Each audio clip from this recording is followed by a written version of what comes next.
Sí, muchas gracias. La calidad de la enseñanza no está únicamente en el porcentaje de la inversión. Y además, estos porcentajes, ya lo hemos dicho muchas veces aquí, cuando se aplica a comunidades autónomas son porcentajes sobre el PIB. Yo no sé qué datos maneja el señor Arcas, pero las comunidades con menos inversión, con menos gasto en educación en 2021 fueron Cataluña, con un 17,52, Asturias, con un 17,25, y estas son comunidades que no están gobernadas, como dice él, por la derecha, precisamente. Pero además se da una circunstancia que al hablar de porcentaje, pues no son lo mismo las comunidades autónomas que tienen mayor riqueza que las que tienen menos. Y todos sabemos, a pesar de que la izquierda que habla siempre de la equidad y de la igualdad, todos sabemos, ya lo he dicho, pues no sé si es la enésima vez que lo digo, que la financiación por año y alumno de un alumno vasco es un 60% superior a la de un alumno de Murcia, Extremadura, Madrid o Andalucía. No sé qué extraño concepto de la equidad tienen ustedes.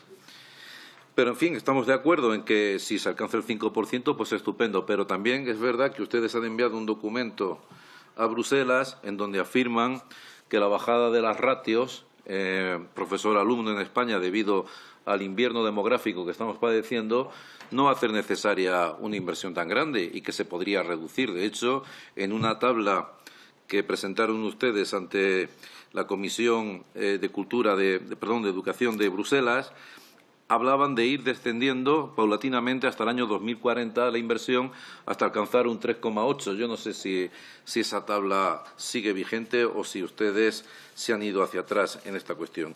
Insisto que la financiación es un tema fundamental, que todos tenemos el mismo interés por la educación pública, que no es exclusividad de las izquierdas, aunque escuchándoles a ustedes en el Pleno parece que lo han inventado todo, les falta decir que inventaron el fuego y el botijo, pero la educación pública para nosotros es fundamental y, naturalmente, que estamos de acuerdo con la proposición de que se alcance un 5% del PIB. Pero, insisto, la principal fuente de desigualdad entre los alumnos españoles está precisamente en las diferencias de financiación por alumno y año en las diferentes comunidades autónomas.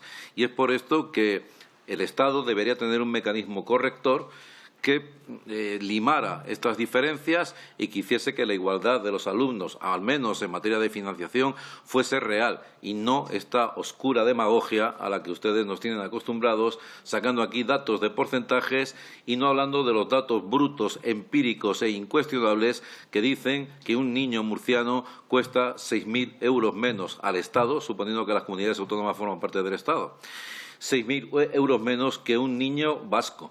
De manera que eso es intolerable, y es intolerable desde los propios postulados de la propia autodenominada izquierda española, que hace oídos sordos a esto que constantemente venimos denunciando de la desigualdad flagrante entre regiones españolas. Muchas gracias. Señora presidenta, difícilmente vamos a encontrar en un Parlamento una iniciativa más hipócrita y desvergonzada que esta que tenemos ante nuestros ojos, porque no podemos olvidar que su formación, señorías, está negando los derechos lingüísticos básicos de más de la mitad del alumnado de toda una comunidad autónoma, como es el derecho a ser escolarizado en la lengua materna. Y al mismo tiempo se presentan ustedes ahora como adalides de esos mismos derechos lingüísticos, pero en este caso de un colectivo minoritario como es el de las personas sordas, por más justas que sean sus reivindicaciones. Y hablan ustedes de lengua natural, sin que se les caiga la cara de vergüenza. Al parecer, su ideología separatista y separadora no les permite ver su increíble incongruencia, que más que incongruencia, diría yo que es una verdadera desfachatez. Al parecer, que quede claro que nosotros desde Vox somos conscientes de que en el campo de la educación tenemos que hacer un esfuerzo de atención a la diversidad y tenemos que mejorar la oferta educativa, adecuándola a las necesidades y a las expectativas de las familias.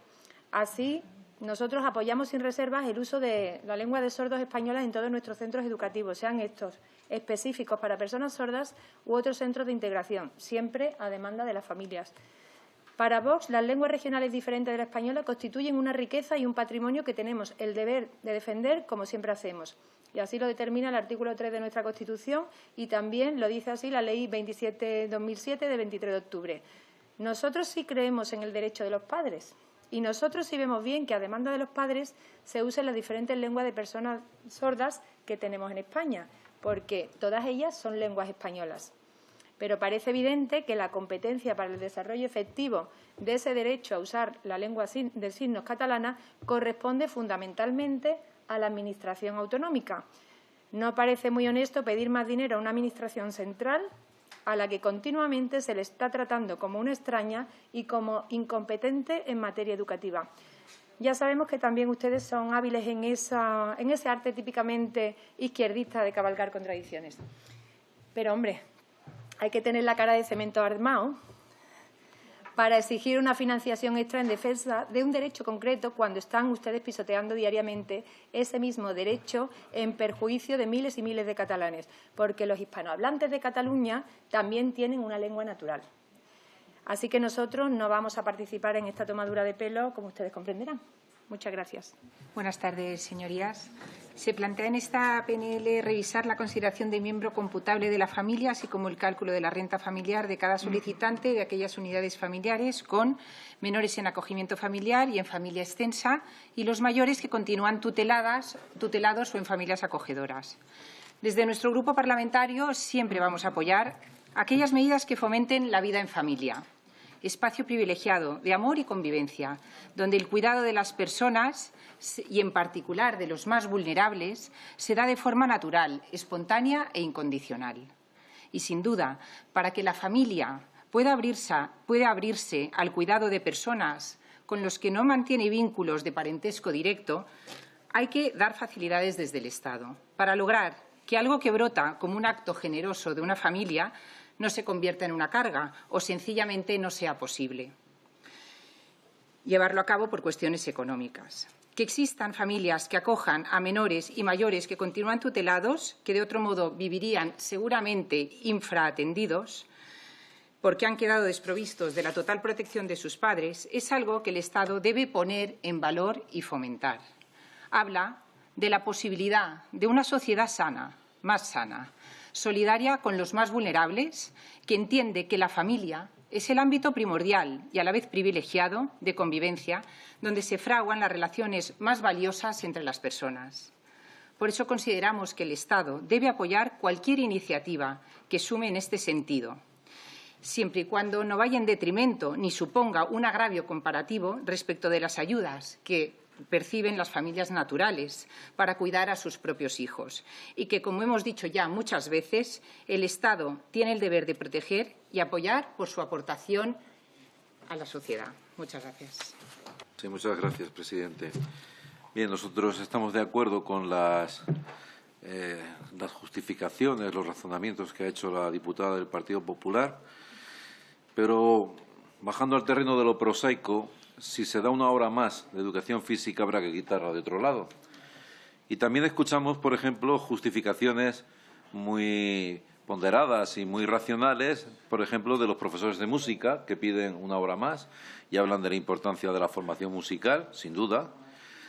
No digamos la de los profesores de filosofía, que es mi caso, que hemos pasado de tener 4 horas semanales a tener únicamente 2. Yo podría hacer reflexiones similares en torno a la importancia del pensamiento crítico en la educación secundaria o en el bachillerato, y así, una tras otra, todas las asignaturas que pertenecen o que forman parte del currículo de la educación primaria, secundaria y del bachillerato.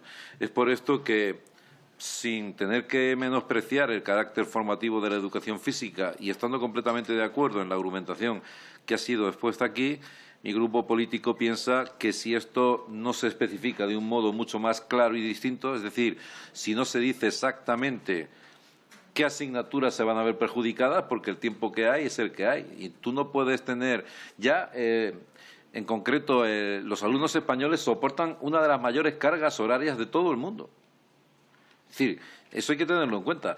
Lo que no se puede es decir, vamos a aumentar una hora esta asignatura sin aclarar exactamente en virtud de qué se va a proceder a aumentar en una hora, se va a restar a qué asignatura, se va a proponer aún una hora más dentro del horario lectivo, insisto, de unos alumnos españoles que ya tienen una carga lectiva enorme.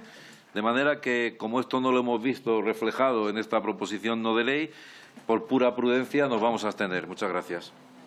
Nos encontramos, refiriéndonos a la PNL que nos presenta Podemos, ante una PNL ambigua y genérica que es susceptible de ser interpretada de muchas maneras. Y, sin embargo, en la exposición de motivos ya deja bastante claro por dónde van cuando presentan como modelo de integración y atención a la diversidad nada más y nada menos que a la Barcelona de Ada Colau.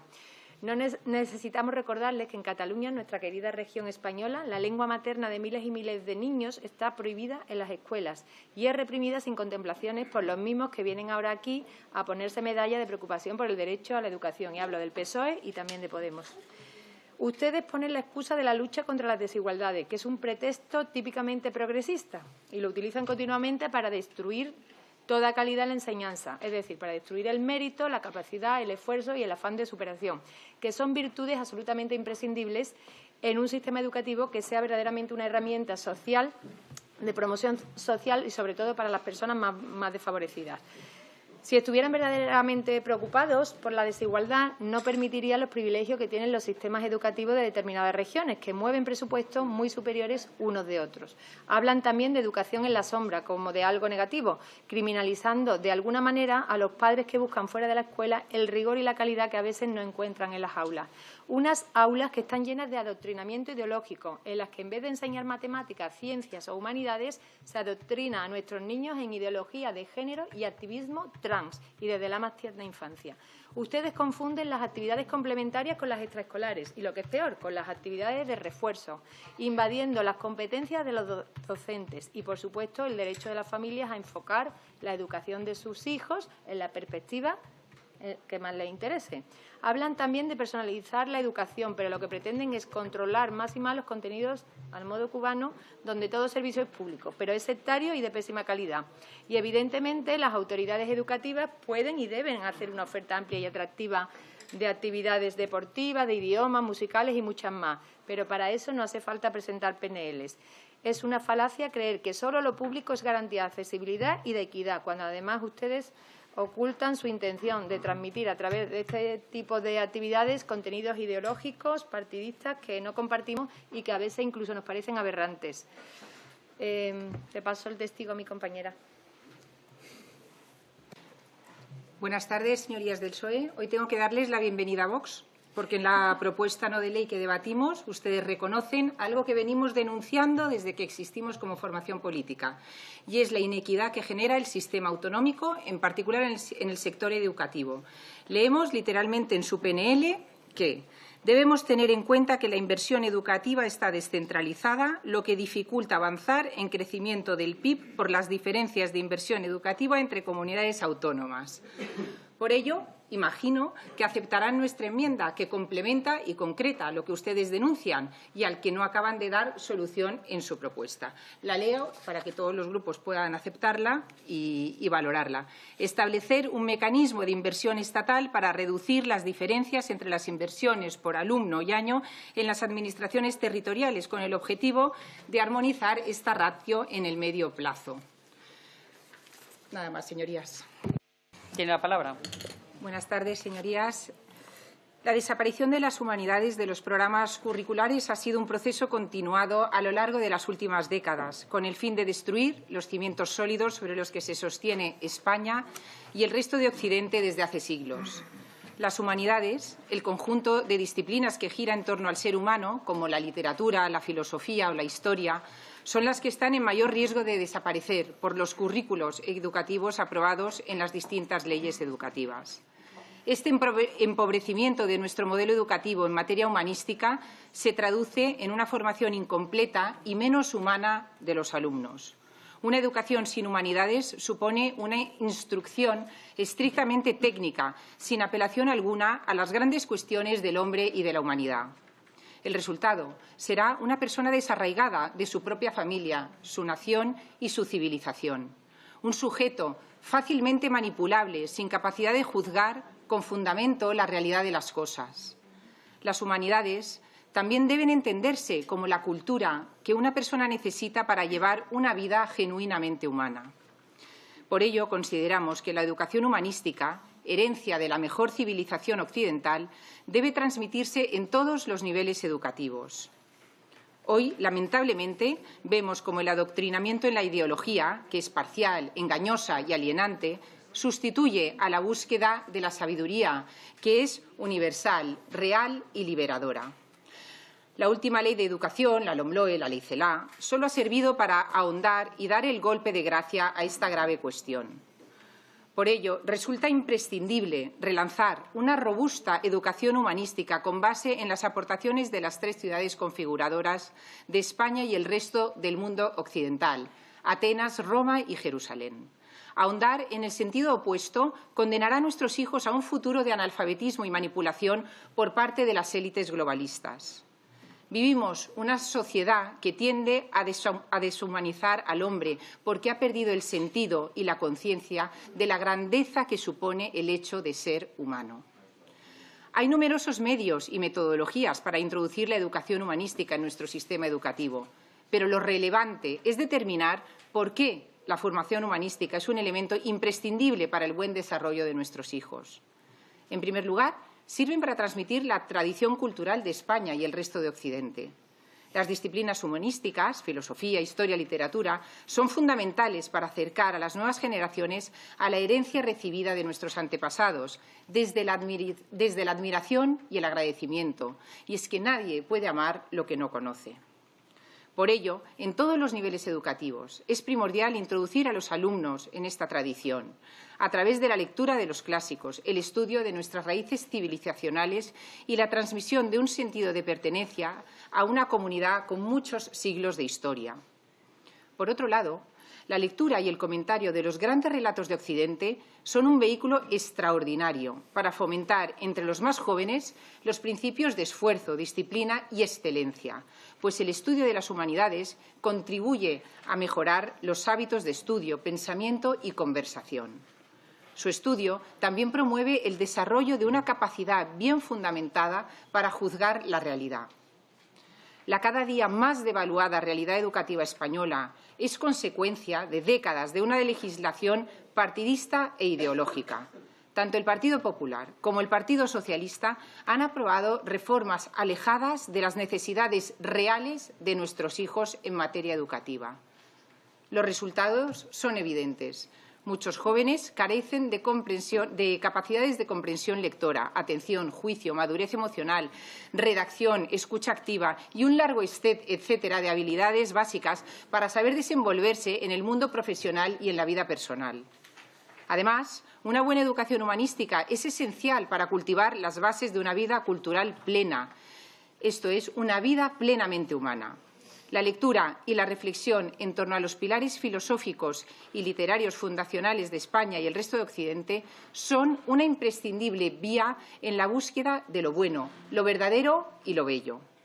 No les robemos a nuestros hijos, a todos los escolares españoles, lo que les pertenece, nuestro patrimonio cultural siempre abierto a la trascendencia.